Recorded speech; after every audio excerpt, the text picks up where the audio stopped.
আবার একটা নতুন ভিডিওতে স্বাগত বন্ধুরা। তাহলে বহু প্রতীক্ষার অবসান হয়ে গেল। আজকে মপ আপ রাউন্ডের জন্য জেনপাস ইউজি মপ আপ রাউন্ডের জন্য নোটিফিকেশন দিয়ে দিয়েছে। এখনো যদিও পুরোপুরি সিট ম্যাট্রিক্স দেয়নি, ডেট দেয়নি কবে কবে মপ আপ হবে, এবং সবচেয়ে বড় কথা যেটা এবার অনলাইনে হতে চলেছে মপ আপ। তো চলো আমরা এক ঝলক দেখে নিচ্ছি কি কি কন্ডিশন ঠিক দিয়েছে। তো প্রথমে বেসিক রুলস 1.0-তে বলছে যে এটা অনলাইন। যদিও মপ আপ রাউন্ড নিয়ম হচ্ছে মপ আপ রাউন্ড সাধারণত ফিজিক্যাল হয়, বাট এবারে এটা অনলাইন হচ্ছে।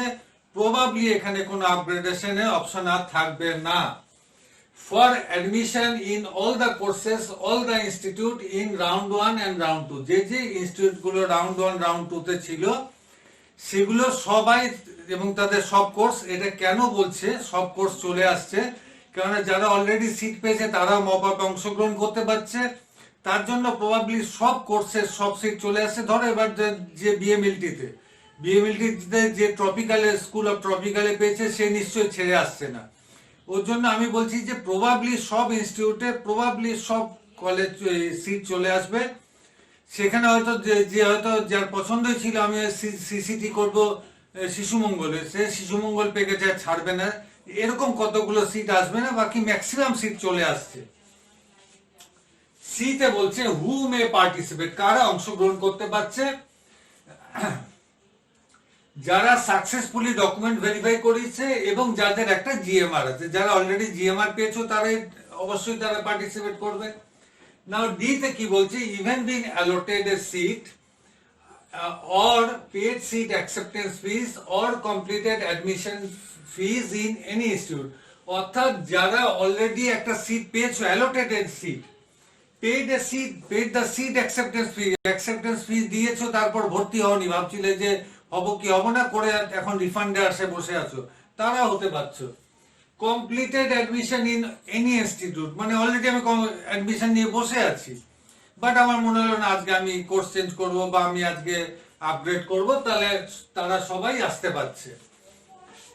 ইতে বলছে নো সেপারেট ফিস, অর্থাৎ আলাদা করে কাউকে আর ফিস দিতে হচ্ছে না। যার ফিস ছিল, যারা অংশগ্রহণ করেছিলে ফার্স্ট রাউন্ড বা সেকেন্ড রাউন্ডে, যারা কাউন্সিলিং অংশগ্রহণ করেছে তারা ফিস জমা করেছো, সুতরাং তাদের কোনো আর ফিস দিতে হচ্ছে না। Only one mop up round, একটাই মপ আপ রাউন্ড হবে। New seat matrix will be declared soon, তাড়াতাড়ি সিট ম্যাট্রিক্স চলে আসবে, আমি ভিডিওতে জানিয়ে দেবো, ডিটেলসে জানিয়ে দেবো। 2.0-তে বলছে মপ আপ রাউন্ড প্রসেস, এটা ভালো করে বুঝবে। Have to participate, log in, opt, মানে আমি সিট পেয়ে গেছি, আমি অলরেডি কলেজে হয়তো পড়া মানে অনলাইনে ক্লাসও শুরু হয়ে গেছে কোথাও কোথাও, বাট আমার মনে হলো না আমি আবার পার্টিসিপেট করবো, আমি করতে পারি, তাহলে করবো কি করে, আমাকে লগ ইন করতে হবে এবং অপশন দিতে হবে। যে সিট পাইনি সেও লগ ইন করে অপশন ফিল করবে, যেমন রাউন্ড 1 রাউন্ড 2 তে করেছো। নট অটোমেটিক্যালি কিছু হবে না যে আমি রাউন্ড 1 রাউন্ড 2 তে করা আছে ওটাই এই মপ আপের জন্য কনসিডার করা হবে, সেরকম নয়, তোমাকে আবার নতুন করে করতে হচ্ছে। তো ভিডিওটা শেষ অবধি দেখো, আমি আরো কতগুলো ডিটেলসে বলবো। Opted for mop up can not be reversed, আচ্ছা আমি মপ আপে অংশগ্রহণ করলাম না না না না, যে সিট পেয়ে গেলাম আমি করবো না, এই ধরনের ঘটনা হবে না। সেখানে আবার বলে দিচ্ছি, fresh choices of institution and courses who completed physical reporting in any institute cannot opt for the same, অর্থাৎ ধরো কোন একজন তোমরা নার্সিং এর স্টুডেন্ট একটা কলেজে ভর্তি হয়ে বসে আছো, এবার তুমি চাইলে যে আমি কলেজেই আবার আমি এবার প্যারামেডিক্যালে যাব, তো একই কলেজে তুমি একই কোর্সের জন্য যেতে পারবে না, আলাদা কোর্সের জন্য, অর্থাৎ সেম কলেজে তো আর আপগ্রেডেশনের কোনো ব্যাপার নেই, বা ওই কলেজেরই সেম কোর্সও আপগ্রেডেশনের কোনো প্রশ্নই আসে না। নাও ডি তে বলছে new allotment in mop up round, earlier allotment or admission cancelled, মানে আমার স্বভাবতই যে মুহূর্তে আমার নতুন অ্যালটমেন্ট হয়ে গেল আমার পুরনো অ্যালটমেন্ট ক্যান্সেল হয়ে গেল, নো রিভার্স, অর্থাৎ এটার কোনো উল্টোটা হবে না।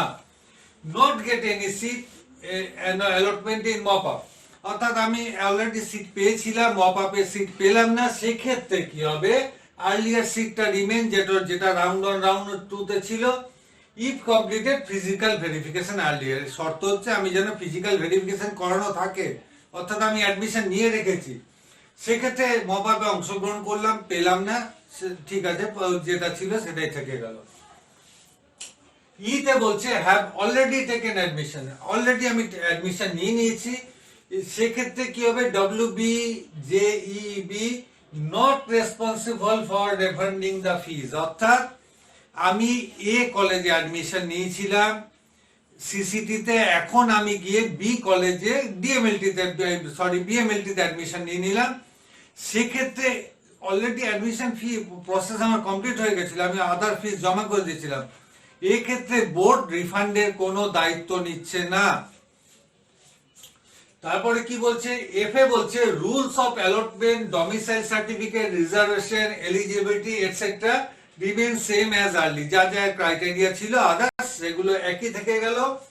এইচে বলছে who not allotted seat in round 1 and round 2 have to pay 200 government and semi government এবং 3000 প্রাইভেটের জন্য সিট অ্যাকসেপ্টেন্স ফিজ। অর্থাৎ যারা রাউন্ড 1 রাউন্ড 2 তে পাওনি, যদি মপআপে পাও তখন তোমাকে যথারীতি সিট অ্যালটমেন্ট ফিজ গভর্নমেন্ট এবং সেমি গভর্নমেন্টের জন্য 200 টাকা, প্রাইভেটের জন্য 3000 টাকা দিয়ে সিটটাকে অ্যাকসেপ্ট করতে হবে।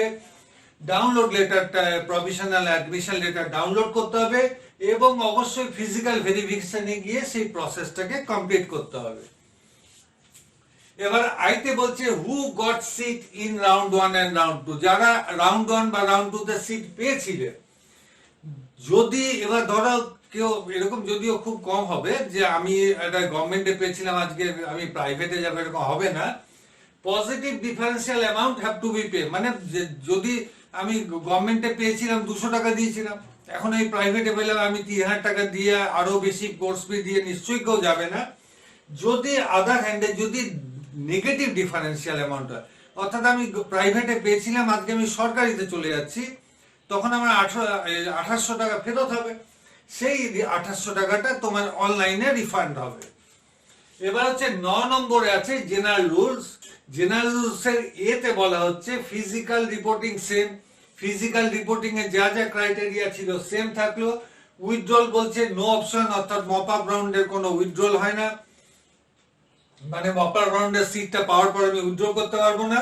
আর সিতে বলছে রেমিশন অফ সিট অ্যাকসেপ্টেন্স ফিজ, অর্থাৎ আমার যদি সিট অ্যাকসেপ্টেন্স ফিজ এর রেমিশন থাকে তাহলে সেটা সেইভাবে তোমাকে রিফান্ড হবে। আর বাকি যে আদার অপশন ছিল লিগাল এন্ড আদার্স, সেগুলো সবকিছু অ্যাজ পার থেকে গেল। তো বন্ধুরা, আমাদের নেক্সট ভিডিওতে দেখা হচ্ছে, যেখানে আমরা সিট ম্যাট্রিক্স নিয়ে ডিটেলস আলোচনা করব। Thank you.